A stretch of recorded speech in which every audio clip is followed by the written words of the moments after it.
Leitura comentada do livro Um Curso em Milagres comigo, Luciana. Capítulo 21. Razão e Percepção. Seção 6. Razão versus loucura. A razão não pode ver o pecado, mas pode ver erros e conduz a sua correção. Ou seja, não existe pecado, só o erro, e o erro pede correção, e a razão possibilita corrigir todos os erros. A razão não valoriza os erros, mas valoriza a sua correção. A razão te dirá também que quando você pensa que peca, pede ajuda, ou seja, peça ajuda. Quando você pensar que entrou nessa ideia insana de pecado, peça ajuda. Entretanto, se você não quiser aceitar a ajuda que pede, não acreditará que ela é sua para que você a dê. E assim não a dará, dessa forma mantendo o que acredita.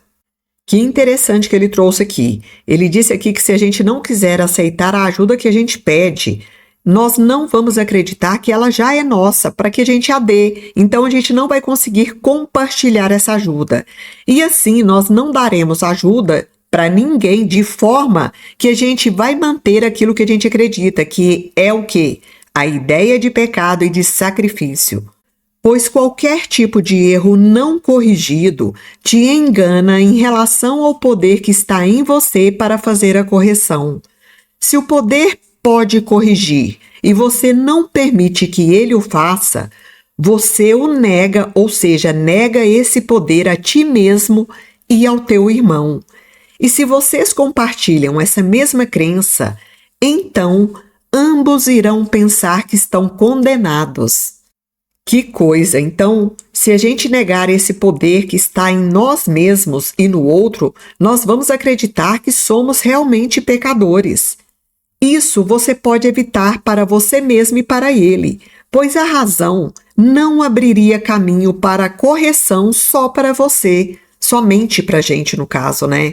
A razão está disponível para todos os seres, desde que cada um queira fazer o seu trabalho interno e se colocar nesse estado de abertura, para ser ajudado aqui. A correção não pode ser aceita ou recusada por você sem o seu irmão. O pecado quer fazer você acreditar que sim. Entretanto, a razão te diz que você não pode ver o teu irmão ou a ti mesmo como pecador e ainda assim perceber o outro como inocente. Que interessante. Então, por mais que eu diga que o outro é inocente, que o outro é uma pessoa boa, se eu vejo pecado em mim ou em qualquer parte da criação, no caso aqui em outra pessoa, além dessa que a gente está achando que é inocente, que é boazinha, que é um ser elevado, se eu vejo o pecado em qualquer parte da criação, ele se estende a toda a criação. Por mais que a minha mente consciente esteja me tentando fazer acreditar que o outro é inocente. O que é um engano, porque no fundo o meu ego vai tentar me mostrar só o pecado em todos os seres, começando em mim mesmo, né? E é inclusive a próxima pergunta que ele traz. Quem se considera culpado e vê um mundo impecável? Ou seja, quem pode se considerar um pecador e ver um mundo sem culpa e sem pecado? E quem é capaz de ver um mundo cheio de pecado e considerar a si mesmo como algo à parte, como algo separado? Agora aqui está trazendo o contrário. Eu não vejo o pecado em mim, mas eu vejo no mundo. Eu vejo em várias pessoas. Eu entendo que tem muita gente aí que é pecadora. Então, ele perguntou aqui, quem é capaz de ver um mundo cheio de pecado e considerar a si mesmo como algo separado? Porque se eu vejo a ideia de pecado em alguma parte, eu vejo em todas. E, inclusive, é como ele continua aqui, ó. O pecado quer afirmar que você e o seu irmão não podem deixar de ser separados. Separados em que sentido? De serem pecadores. Mas a razão te diz que isso tem que estar errado. Se você e o seu irmão estão unidos, como poderiam ter pensamentos privados? E como é possível que pensamentos que entram naquilo que apenas parece ser só seu, não tenham qualquer efeito naquilo que é seu? Se as mentes são unidas, isso é impossível.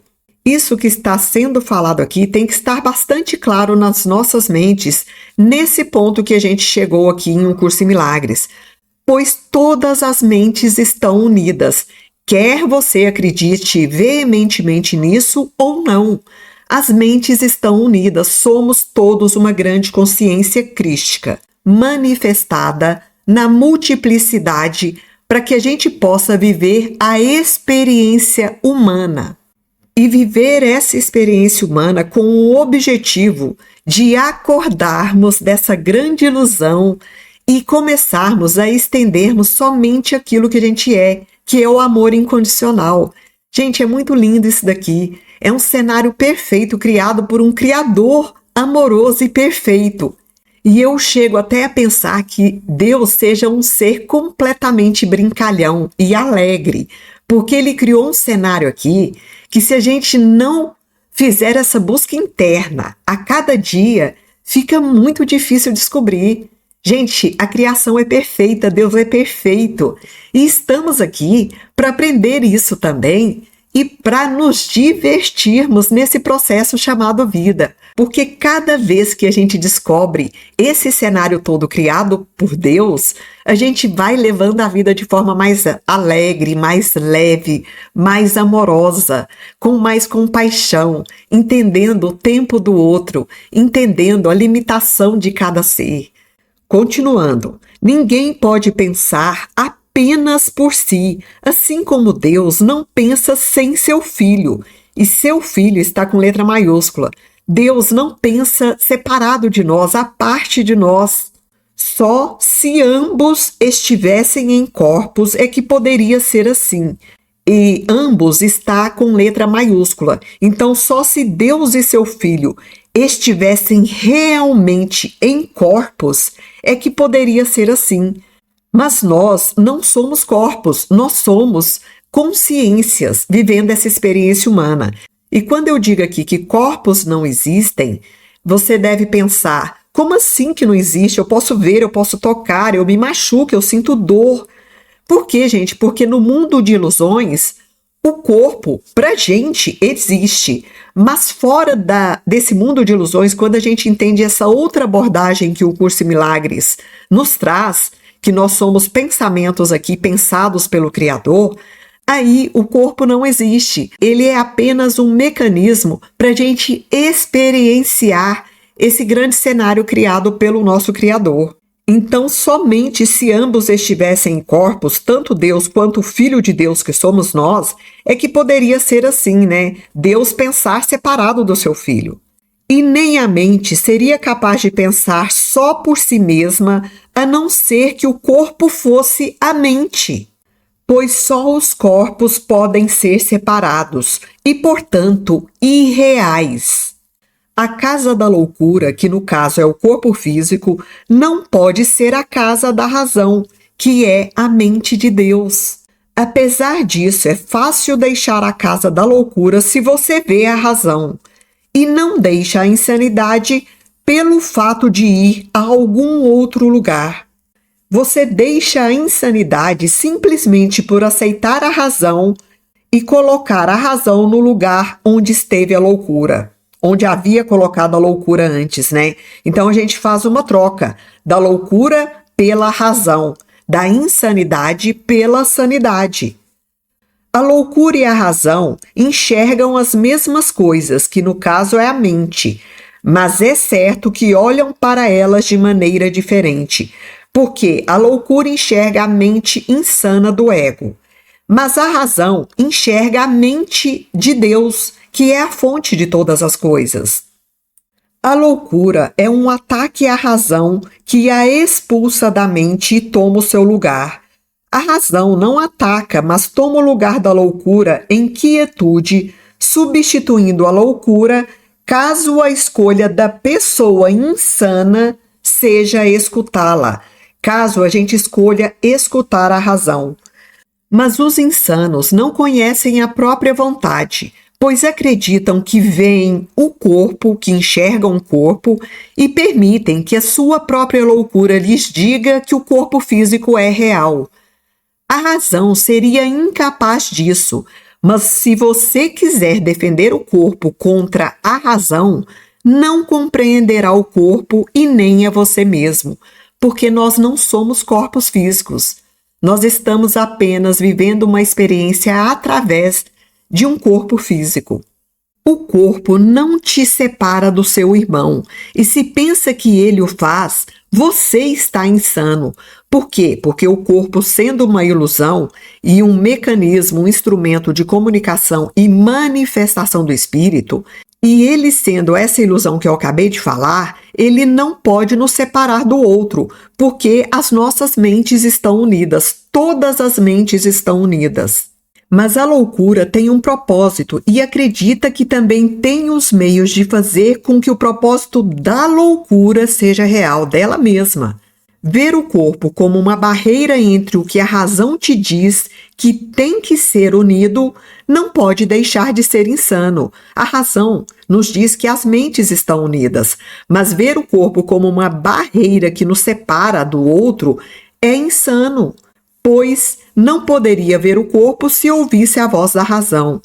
Pode haver algo que esteja entre o que é contínuo, ou seja, pode haver algo que esteja entre aquilo que abrange tudo, que é a mente de Deus, e nós, como pensamentos dessa grande mente? Então não tem, gente.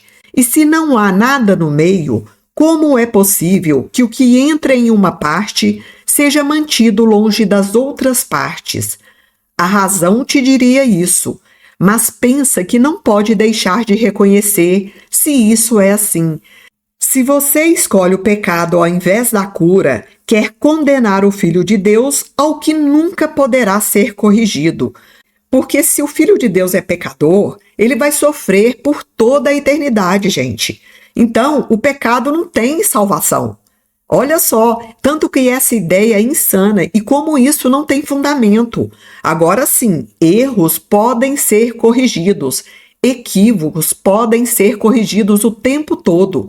Nós estamos aqui nessa experiência humana também para errar e aprender a fazer melhores escolhas, a corrigir os erros.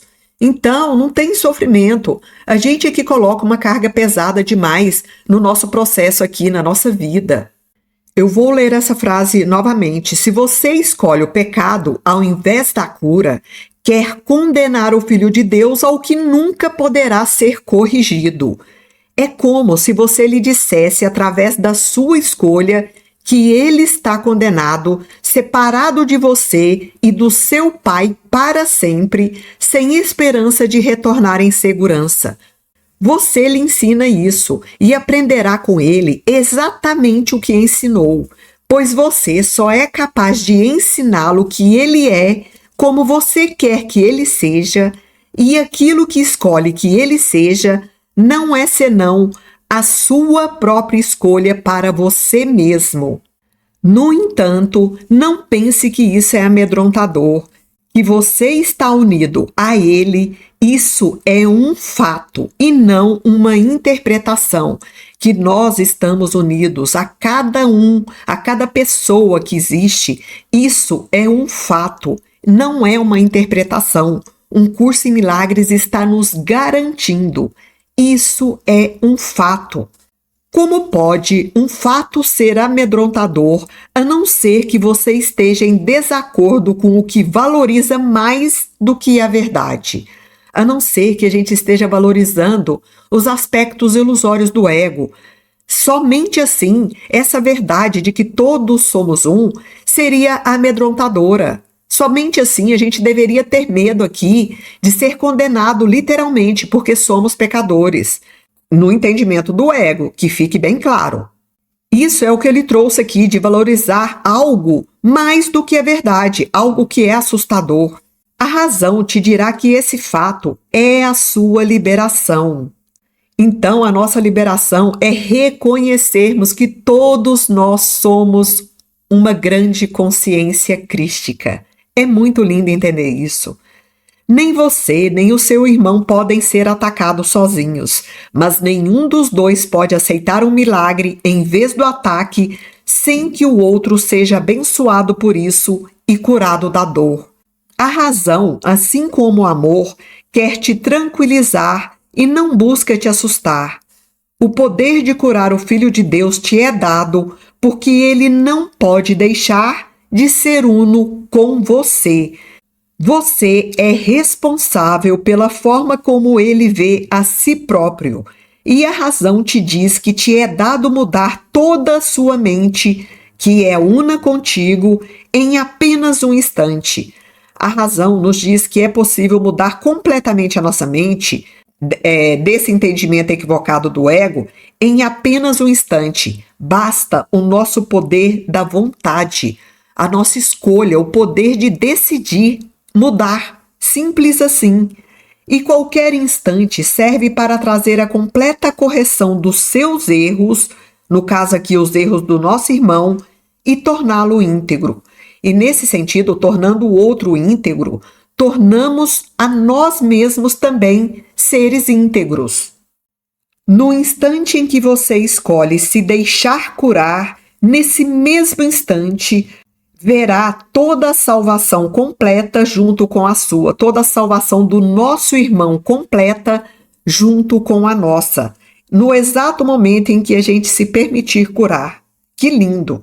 A razão te é dada para que você compreenda que isso é assim, pois a razão, benigna como é o propósito do qual ela é o meio, conduz persistentemente para longe da loucura, na direção da meta da verdade. E é aqui que você deixará cair a carga da negação da verdade. Essa é a carga que é terrível e não a verdade. Essa carga que é terrível aqui, que é a negação da verdade, é negar o fato de que as mentes estão unidas e de que estamos afetando todos os seres através dos nossos pensamentos, que são as crenças, os paradigmas, as limitações, os julgamentos, as críticas. Tudo isso está afetando os outros no nosso entorno, mesmo que a gente não acredite nisso, mas está afetando sim. E a essa altura aqui, eu acredito que não é mais possível negar essa verdade. Pode até gerar incômodo na gente, como, aliás, gera muito incômodo a gente saber disso, mas também gera libertação, porque se eu tenho um mundo complicado aqui na minha volta, uma vida difícil, pessoas complicadas, está no meu poder mudar isso, porque quando eu mudo a minha mente em relação ao outro e em relação a mim mesmo, eu mudo a minha vida completamente. Que você e o seu irmão estejam unidos é a sua salvação, a dádiva do céu e não a dádiva do medo. O céu parece ser uma carga para vocês, uma carga pesada demais, está trazendo essa pergunta. Vivenciar esse estado de céu é uma carga pesada demais, gente? Nós nem conhecemos a dimensão disso, porque a gente viveu o estado de crucificação, de sofrimento durante a nossa vida quase toda. Então, que a gente se abra para conhecer o que é viver a partir desse estado de consciência chamado céu. Eu vou retomar a pergunta aqui. O céu parece ser uma carga pesada demais para vocês? Na loucura, sim. No estado de loucura e de ilusão, sim, parece pesado. E, no entanto, o que a loucura vê tem que ser dissipado pela razão. A razão te assegura que o céu é o que vocês querem, e é tudo o que querem, ou seja, é somente isso que a gente quer. Escuta aquele que fala com razão, que no caso é o Espírito Santo, e traz a sua razão para que se alinhe com a razão dele. Que você esteja disposto a permitir que a razão seja o meio através do qual o Espírito Santo te dirigirá quanto ao modo de deixar para trás a insanidade. Não se esconda por trás da insanidade, com o fim de escapar da razão. Aquilo que a loucura quer ocultar, o Espírito Santo ainda exibe para que todos contemplem com contentamento. O que é aquilo que a loucura quer ocultar? É a união das mentes. Isso é um fato. E é uma escolha também, né? Que a gente acredite nisso. Você é o salvador do seu irmão. E ele é o seu salvador. Eu vou repetir, é muito profundo. Você é o salvador do teu irmão e ele é o seu salvador. A razão fala com felicidade a respeito disso. A esse amável plano foi dado amor pelo amor. Nós somos a expressão do amor criada pelo próprio amor. E o que o amor planeja, e novamente a palavra amor está com letra maiúscula, e o que Deus planeja é como Ele próprio nisto. Então nós somos sim a expressão desse amor. Sendo unido, Ele quer que você aprenda o que você não pode deixar de ser. Com certeza esse é o maior objetivo da nossa evolução aqui, aprender que somos esse amor e aprender a estender somente o amor. Por isso que ele trouxe aqui que é esperado que a gente aprenda aquilo que não pode deixar de ser. Então é esperado que a gente dê aquilo que a gente recebeu, que é o amor. E já que você é uno com ele, ou seja, já que nós somos unidos com Deus e com o amor aqui no caso, necessariamente te é dado dar o que foi dado por ele e continua sendo. Então, necessariamente, nos é dado dar a todos, a toda a criação, o que nos foi dado por Deus, que é o amor, e continua sendo. Nós continuamos sendo essa expressão do amor. Passa, nem que seja apenas um instante, na alegre aceitação do que te é dado, para ser dado ao seu irmão, e aprende com ele aquilo que foi dado aos dois. Dar não é mais abençoado do que receber, mas também não é menos, porque dar e receber são um só na verdade, gente. O Filho de Deus é sempre abençoado como um só, e à medida que a sua gratidão, ou seja, a gratidão do nosso irmão, vem para nós, que abençoamos a ele, a razão te dirá que é impossível que você esteja separado da bênção. A gratidão que ele te oferece, ou seja, a gratidão que o outro nos oferece, por nos unirmos a ele em mentes, ou seja, estendermos o amor, te lembra das graças que o seu Pai te dá por completá-lo, por completarmos o próprio Deus. E só aqui a razão te diz que você pode compreender o que não pode deixar de ser. O teu pai está tão perto de você quanto o teu irmão. Entretanto, existe algo que possa estar mais perto de você do que o teu ser? E aqui a palavra ser está com letra maiúscula. Então eu vou retomar essa pergunta de uma outra forma.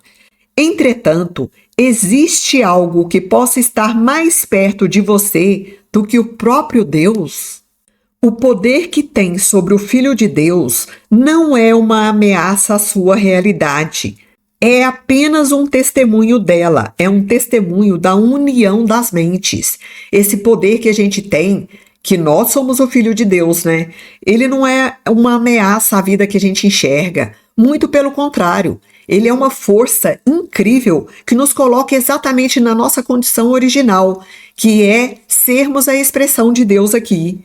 Em que outro lugar, senão em si próprio, poderia estar a sua liberdade se ele já é livre? Está perguntando, em que outro lugar, senão em cada um de nós, poderia estar a nossa própria liberdade se nós já somos livres? Está tudo dentro. E quem poderia prendê-lo, a não ser ele mesmo, se nega a própria liberdade?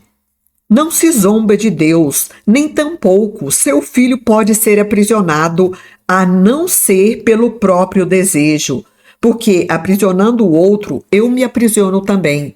Então, se eu tenho o desejo de condenar, de julgar, de brigar, de criticar o outro, de achar que ele é um ser deplorável, eu estou me aprisionando também, simples assim. E é também pelo seu próprio desejo que ele é liberto. É também pelo próprio poder da decisão e da vontade de enxergar diferente, de ver diferente, que a gente também é liberto. Eu libertando o outro dos meus julgamentos, das minhas condenações mentais em relação a ele, eu também me liberto. Tal é a sua força e não a sua fraqueza. E a gente ouve isso tudo aqui e deve pensar, nossa, eu tô perdido. Mas não, gente. Não entra na ideia de punição, de pecado. Não tem um Deus querendo nos castigar. Entra, ao contrário, nessa ideia maior de que temos o poder de mudar a nossa realidade a partir do momento que a gente escolhe mudar. É muito melhor pensar assim do que pensar, nossa, eu já fiz tanta coisa, já julguei tanto, já condenei tanto, já critiquei tanto, que agora eu não tenho salvação. Não pensem dessa forma, pensem o outro lado. Pensem, nossa, eu posso fazer diferente. Pensem, eu tenho o poder de ressignificar todas as coisas. Pensem a partir dessa visão. Então, isso nos torna fortes. Agora, se eu pensar na ideia de condenação de que agora eu estou perdido porque eu fiz muita coisa errada, aí sim eu estou olhando para a fraqueza. E a fraqueza é do ego. Ele está à mercê de si mesmo, o Filho de Deus no caso. E onde ele escolhe ser misericordioso, lá ele é livre. Olha que incrível, todo o poder está dentro de cada um de nós. Se eu escolho ser misericordiosa comigo mesma, com o outro, perdoar os meus enganos, os meus equívocos, as minhas ilusões, os meus julgamentos, nesse sentido eu serei livre. Mas se eu escolher punir a mim mesma, baseada em todo um passado, do dia de hoje até quando eu cheguei aqui nesse planeta, que foi quando eu nasci, se eu escolho olhar todos os meus equívocos, todos os meus julgamentos, todos os meus pensamentos errados e me crucificar, é lá também que eu estarei aprisionado, no mesmo lugar. E é isso que vai falar agora, ó. E onde, em vez disso, em vez de olhar com misericórdia e se ver como um ser livre, e onde, em vez disso, ele escolhe condenar, lá é mantido como um prisioneiro, esperando acorrentado o próprio perdão a si mesmo para libertá-lo. Tudo acontece dentro da nossa mente. E com isso fica uma reflexão, né? Aonde você tem escolhido se colocar? Num lugar de misericórdia, onde você entende que tudo foi apenas um engano, e lá, nesse lugar, dentro da sua mente, do seu coração, do seu sentir, seja onde for, no seu templo sagrado, você vai ser livre se você olhar para si mesmo com misericórdia. Por outro lado, se você olhar para si mesmo como um ser condenado, você vai ser mantido como prisioneiro, esperando acorrentado o próprio perdão a si mesmo para se tornar livre. Então, que a gente escolha ser, acima de tudo, livres. E assim, sendo livres, a gente pode agir na direção daquilo que o nosso Criador desejou que a gente fizesse, conforme a vontade dele mesmo. Fim da leitura do livro-texto.